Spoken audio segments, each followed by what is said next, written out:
everybody, and welcome back to the channel. I'm coming to you from Mom's house. Mom and Dad are on their yearly anniversary vacation. Since I'm hanging around their house doing laundry, I decided to dig through the old recipe box. Now this is the box that has all the old family recipes. Mom has digitized these and they're on her computer, and I have a copy, and I think Sarah has a copy. Anyway, but going through the old box is fun because you get to see it in, Mom's handwriting and Grandma's handwriting and whoever else wrote it. In fact, some of the recipe cards are my handwriting from when I was a little girl. So today, I pulled out one of my favorites.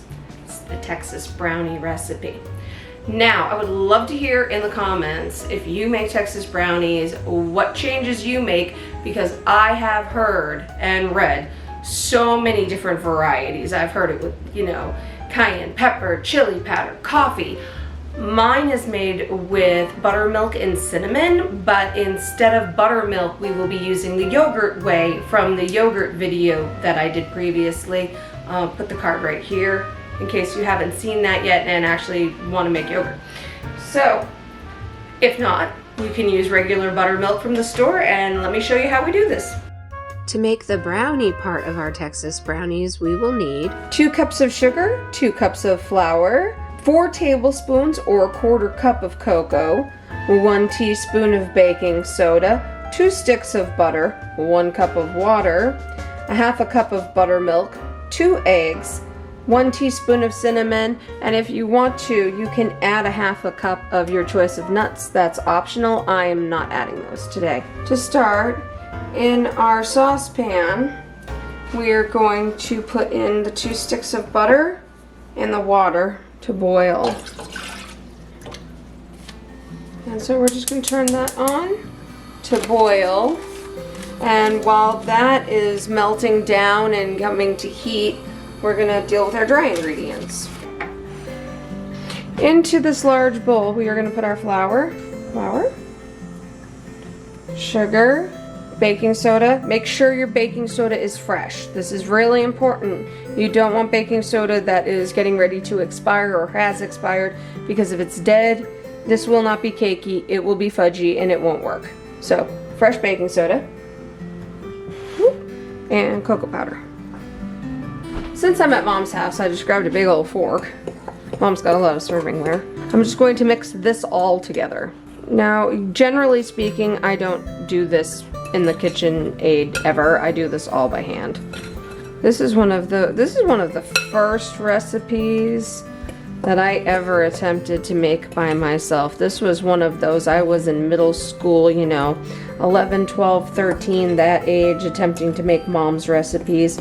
And this is one of those that I just had a wonderful time attempting to make. There's that. So we're just going to put this to the side, and we're going to wait for our water and butter to come to a boil. And the only other thing you can do in the meantime for prep is you can give your eggs a quick scramble just so they're ready to go. I'm going to do it anyway just because we got a minute. Our water and our butter is starting to boil. I'm going to give this a bit of a stir. Literally, we're just waiting at this point for this to become completely liquid, and then I'll show you the next part. Okie dokie, so we're going to start our oven at 350, and we're going to prep our pan. This pan is one of the reasons why I love making this recipe specifically at Mom's house. This is the official Texas brownie tray. So I'm just going to grease this up really good with some cooking spray.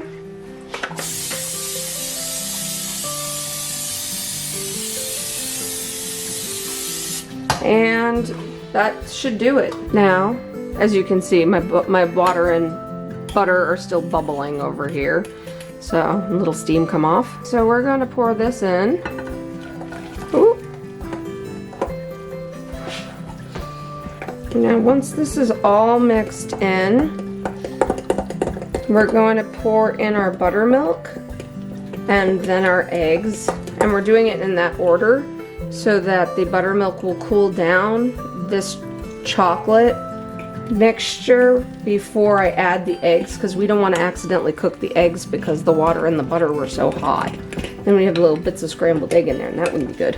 Okay, so now I don't have any buttermilk, so I'm using yogurt whey in place of my buttermilk. So I'm gonna pour the whey in there, and like I said, this will cool it. This is gonna cool it just like the buttermilk would. So once we get this all mixed in, then we're gonna add our eggs and our cinnamon, because our cinnamon gets added in last. Now we're gonna pour in our egg and stir until well combined.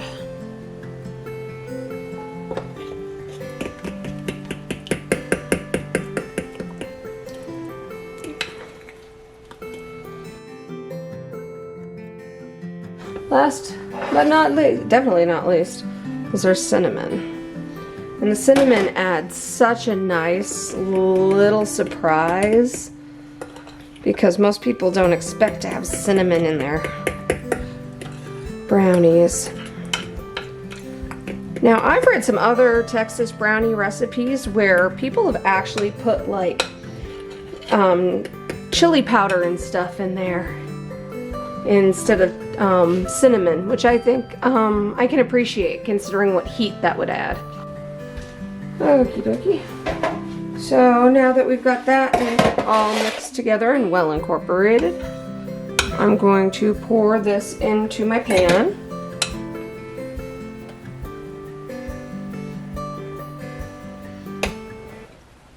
And give this a scrape into the pan, and we'll stick this in the oven and let it bake for 20 minutes. Okay.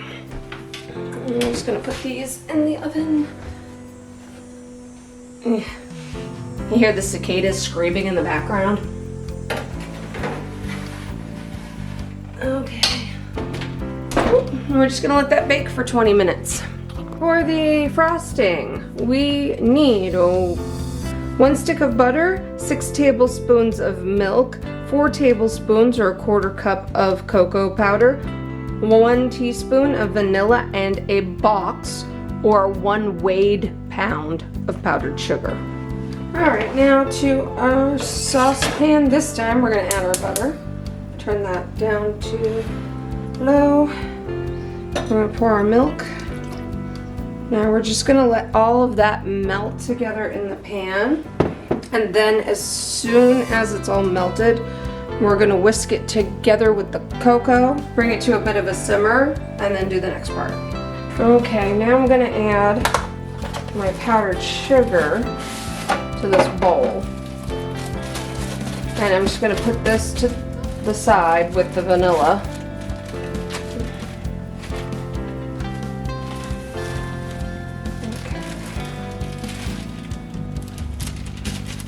Okay. Easy enough. We have now prepared our pound of powdered sugar. So you don't want to have to weigh it out. Just buy a pound box, and then you don't have to worry about it because it's already weighed out for you. Okay, so now that's starting to melt. I'm going to add in my cocoa powder.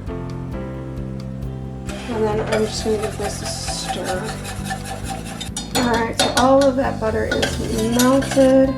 We're just going to let this come back up to a simmer, and then we're going to pour it over our powdered sugar. And at this point, our brownies themselves should be cooked. Oh yeah. That looks right. There we go. Check it with a toothpick. Toothpick has come out clean. Our chocolate and butter has come to a simmer, and it's got, isn't that pretty? Okay, so now we're just going to pour this over our powdered sugar and just whisk that all together. So once that is thoroughly combined, you can throw in your vanilla and give that a stir. Now I'm going to try to break up as much of this powdered sugar as I can. That's what I get for not sifting it or using an electric mixer. Now while the brownies are still hot, you're going to pour your frosting over them.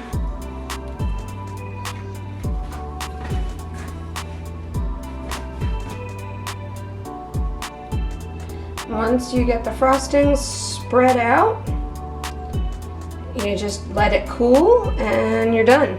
My Texas brownies is finished. Alright, so I just made our family's version of Texas brownies, in which the secret ingredient of which is cinnamon. What's a Texas brownie again? A Texas brownie is a Texas brownie. It is a brownie with frosting with a kick. Ours has cinnamon, some have cayenne, some have coffee. They're all made different.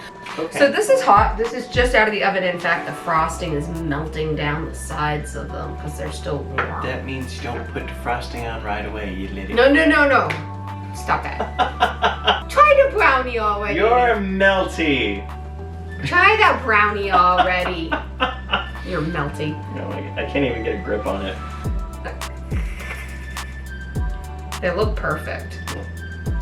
They look like they came out perfect. Yeah, they're definitely... I know you were saying something about them being more cakey rather than fudgy. They're definitely more cakey. And... Okay. Oh, my turn. I get the cinnamon, and I think it's good. Honestly, I think it's just great all around. I don't really have anything to try. These are one of those recipes where, as my mother would say, they are evil.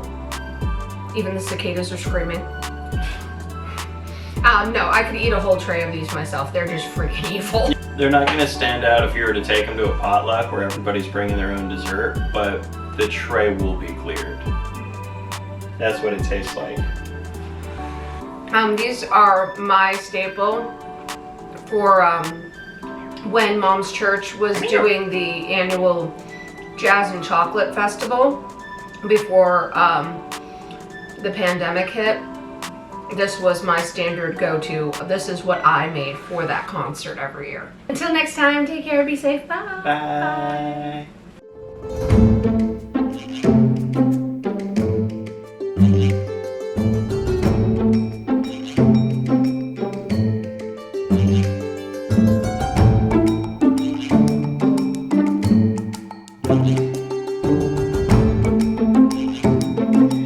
Thank you for watching. If you enjoyed what you saw and would like to see more content like this, please like, subscribe, hit the notification bell so you know when I have uploaded again. And from all of us at the channel, take care, be safe, and don't give them directions against what I've already told them to do. Whoa, I've just been watching too many baking shows, alright? You put it on while they're still warm and let them cool that way.